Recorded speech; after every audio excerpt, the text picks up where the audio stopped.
So welcome everyone. Pleasure to be here. Thank you all for joining, and let's dive right in.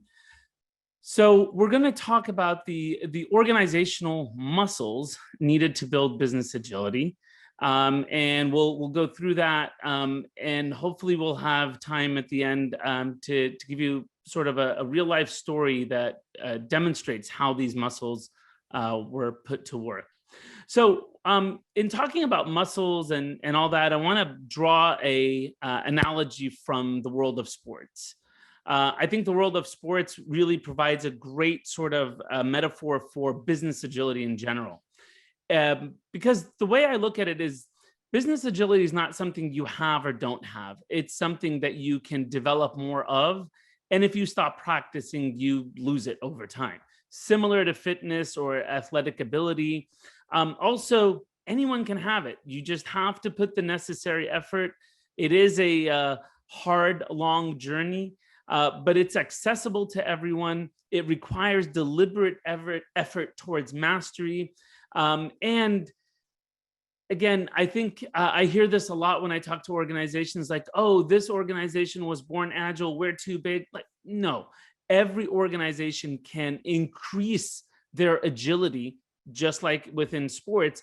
But again, it depends on what you're trying to do, what sport you're trying to conquer, your goal, and so forth. And so similar to athletes or people, pursuing any specific sport, I want you to think about, you have a group of muscles to work out here. And these muscles, you're going to work them out depending on your goal. So if you have a sport that requires more upper body strength, then I'm going to work on these muscles. If I have a sport that requires more, lower body strength, I'll be working more on my quads and my hamstrings and so forth. And so with that sort of metaphor, I want to introduce this same angle from an organizational perspective, which is the domains of business agility by the Business Agility Institute. I want you to think of these as the muscles of your organization, right? And so we have these three muscle groups and this core sort of muscle group in the middle. And what I'm going to do today is quickly go over the different muscle groups and then share a story with you on sort of how to use them and how these muscles are actually connected and linked together. So we'll start with the core muscle group right in the middle. And I look at this muscle group in the middle as the foundational alignment that needs to happen with different parties around the purpose of customer centricity. And this idea of customer centricity is really, really important from my perspective in business agility, because it provides a purpose and an identity. You're trying to become agile, not just for the sake of some optimization or some efficiency, but you're becoming agile as an organization in service of your customer. And the reason that's really important is because this is such a hard journey to pursue.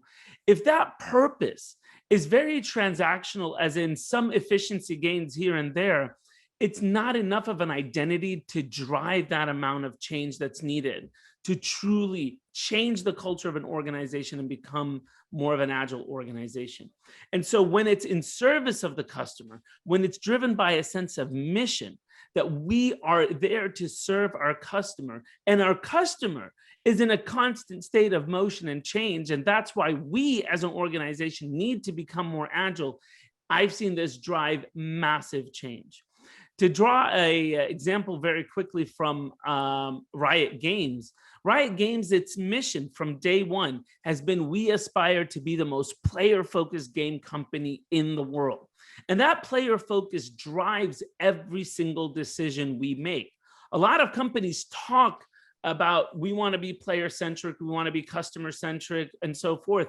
We use this equation, players greater than Riot, greater than team, greater than me, which basically is emphasizing day in and day out that when a trade-off needs to be made between what's good for the player and what's good for Riot, we pick what's good for the player. And that's really at the heart of this business agility and core identity. Now, the muscles surrounding that, right? is this board, workforce, and partners. And really quickly, the first thing is the workforce. You won't be able to be customer-centric as an organization when you don't hire people that are passionate and mission aligned about your purpose. And so you will have a very transactional relationship with your customer or with your workforce if you don't hire people that are mission aligned. They need to care about the customer. The same with the board. The board, we need to invest with them in a two-way, right, relationship between the C-suite and the board so that we can take these long-term bets in service of our customer, or else the board can ask for things that are very short-term oriented that actually jeopardize our customer centricity. Partners. Almost no organization today can do its work without the help of partners.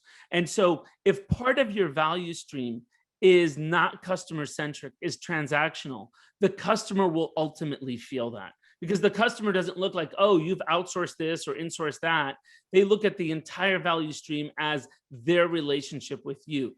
And if you want it based on a relational experience versus a transactional one, then your partners too need to be customer centric. So those three elements, without them, it's going to be really hard to be customer centric as an organization. All right, so moving from here, let me see where my mouse is. All right. For some reason, okay. So moving from here, like removing that core, looking at the three other muscle groups around, these are what I look at as increasing or decreasing to business agility. If you invest more time and effort in them, they increase business agility. If you don't, they decrease it. So let's take a look at the first one, leadership. Leadership, from this perspective, if you really hired those great people that we talked about that are mission aligned and purpose, one of the most important aspects of leadership is managing people, right? Empowering them, hiring, recruiting, nurturing, developing people for their potential, not just for the current fit of their role, right? So empowering them and really bringing the best out of them. If you truly believe that people are the most agile part of any organization, then investing in people and unlocking people becomes the first and foremost priority of leadership. Now, moving on, the one team muscle here is really important because a lot of organizations spend a ton of time thinking about, leaders especially, my kingdom, my silo, my area, my goals, no. Business agility thrives when there's a one-team mindset, when we all work together, champion shared goals that span across different teams and divisions and part of the organization. This one-team mindset is a really, really hard mindset, especially starting at the top and going down.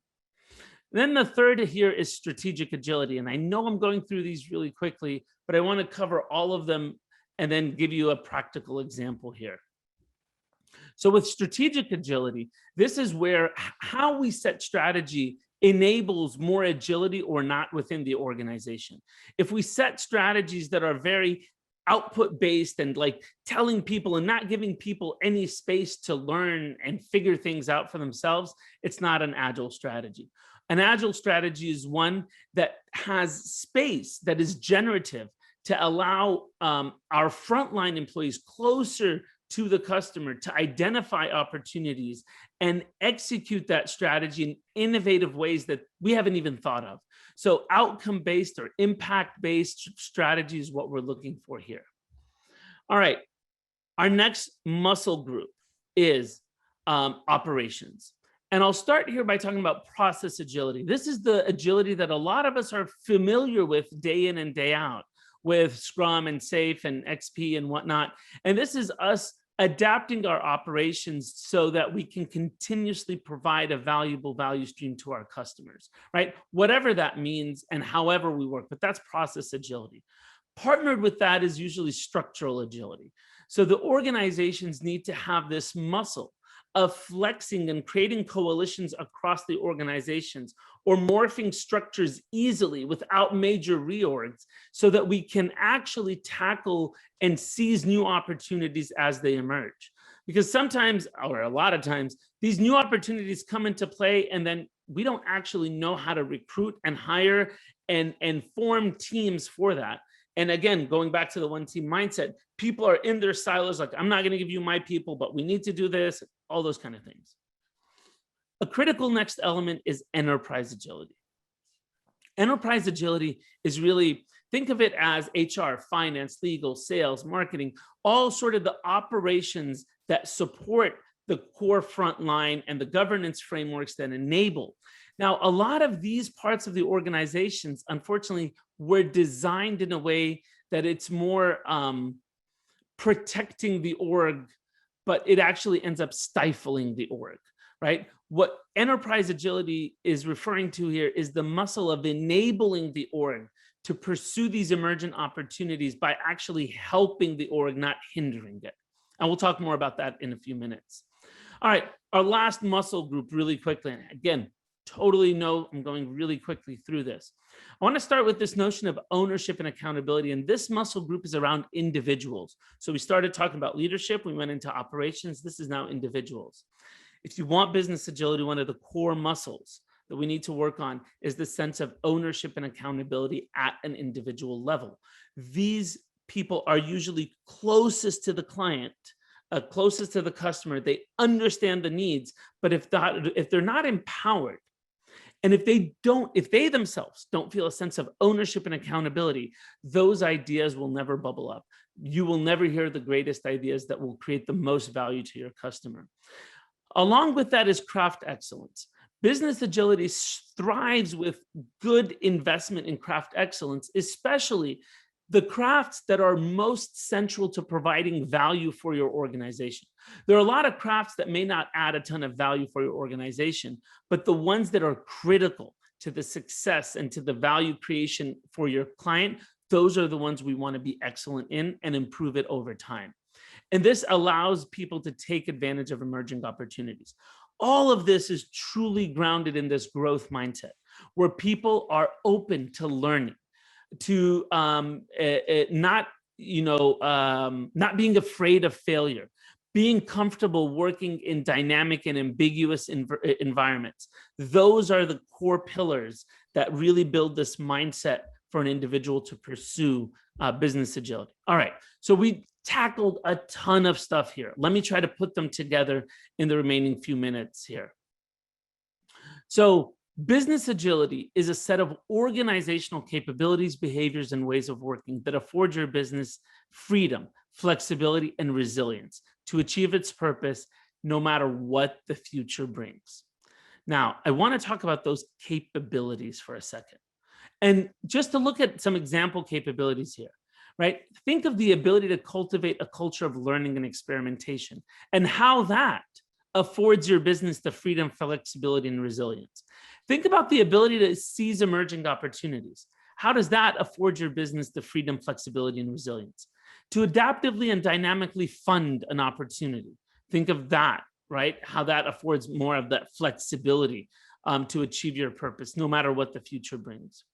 And I want to really quickly tell you a super short story from Riot about these capabilities and how all these muscles sort of came together.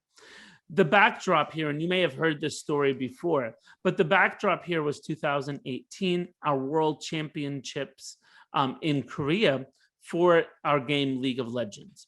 And for the opening ceremony, we were brainstorming, what are we going to do, and so forth. And someone came up with this crazy idea. Again, this was not one of our leaders, just one of our music producers came up with this crazy idea. What if we create a fictitious band from the champions of our game, right? This fictitious band will appear virtually using augmented reality on the stage in front of, tens of thousands of people. At the same moment, we will release a hit single and a music video. And we're like, oh my God, that would be awesome. That would surprise and delight our players, but can we pull it off? We don't have budget for this. It's not, on our plan. We haven't started work on it. This is crazy to try to do this in 8 months. But let's go back to the capabilities here. We really had built the capability to cultivate a culture of learning and experimentation over time. And that capability comes from all these different muscles coming together, right? So the point is not just to, practice these muscles in isolation, understanding what are the key capabilities that you need as an organization, and then understanding what muscles we need to bring together and work on. So for the cultivating culture of learning and experimentation, I need a workforce that's passionate. I need people leadership that can unlock that workforce and allow it to actually flourish.